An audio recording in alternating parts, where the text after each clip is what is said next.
Welcome back to the second video of the poem A Challenge to Fate, written by Sarojini Naidu.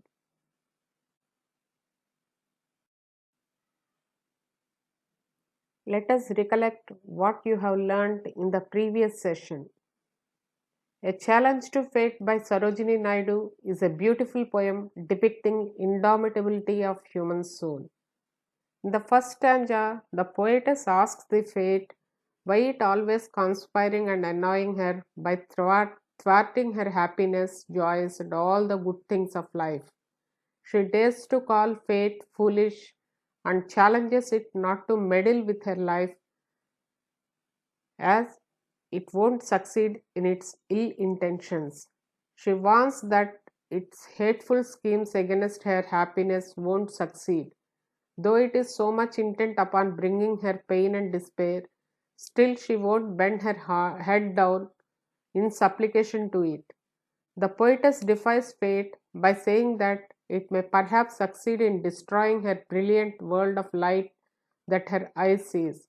Still, it can't deprive her of the memories of the joyous days, of beautiful mountains and splendor of star-studded deep space that can only be seen with mind. The fate can't rob her of the treasures of the beautiful memories.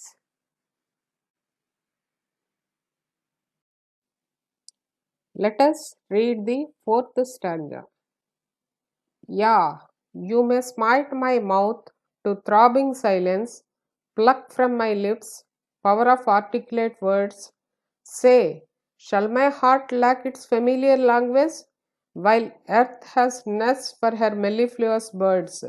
Shall my impassioned heart forget to sing with the 10,000 voices of the spring?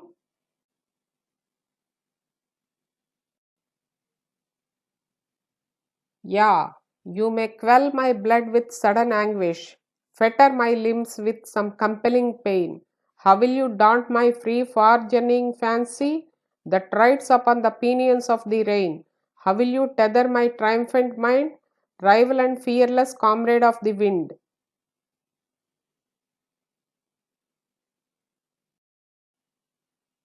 The last stanza. Though you deny the hope of all my being, betray my love, my sweetest dream destroy, yet will I slake my individual sorrow at the deep source of universal joy? O fate, in vain you hanker to control my frail, serene, indomitable soul. Let us see the fourth stanza in detail. Yeah, you may smite my mouth to throbbing silence, pluck from my lips power of articulate words. Say, shall my heart lack its familiar language, while earth has nests for her mellifluous birds? Shall my impassioned heart forget to sing with the 10,000 voices of the spring?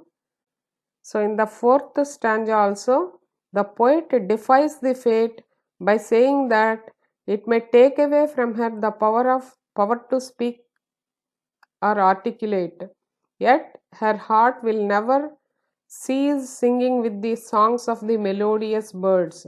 Her emotional heart will sing songs in the spring season.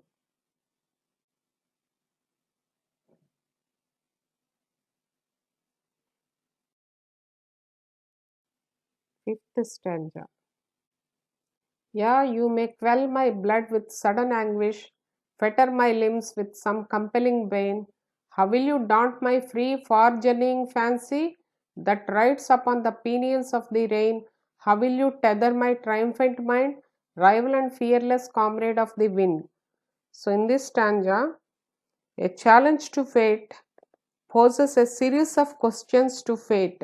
The poet asks fate if her willpower can be discouraged. The speaker's mind is free, it is powerful. Her imagination travels far and wide. Fate may succeed in curtailing the speaker's walking power, but her will can fly on the wings of clouds and rains. Her will find a way. Fate fails to stop her. So, The words motivate readers to get ready to face difficulties. They distinguish willpower from physical abilities. They prove that willpower alone can reach sky high. Modern generation needs these words very much.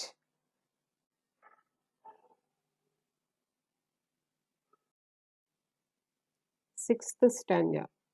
Though you deny the hope of all my being, betray my love, my sweetest dream destroy, at village lake my individual sorrow, at the deep source of universal joy, O fate, in vain you hanker to control my frail, serene, indomitable soul. So, in this stanza, the poet, a challenge to fate, portrays the poet's conflict with fate. Fate is determined to trouble the speaker.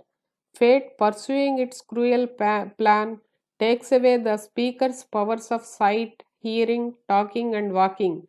The resultant sorrow is normally unbearable, but the speaker's will is very strong.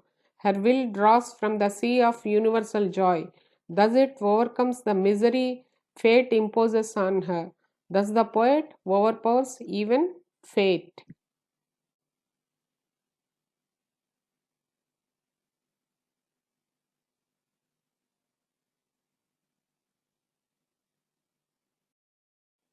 Let us attempt a summary of the poem. A Challenge to Fate by Sarojini Naidu is a beautiful poem depicting the indomitability of human soul. In the first stanza, the poetess asks the fate why it is always conspiring and annoying her by thwarting her happiness, joys, and all the good things of her life. She dares to call fate foolish and challenges it not to meddle with her life, as it won't succeed in its ill intentions. She warns it that its hateful schemes against her happiness won't succeed. Though it is so much intent upon bringing her pain and despair, still she won't bend her head down in supplication to it.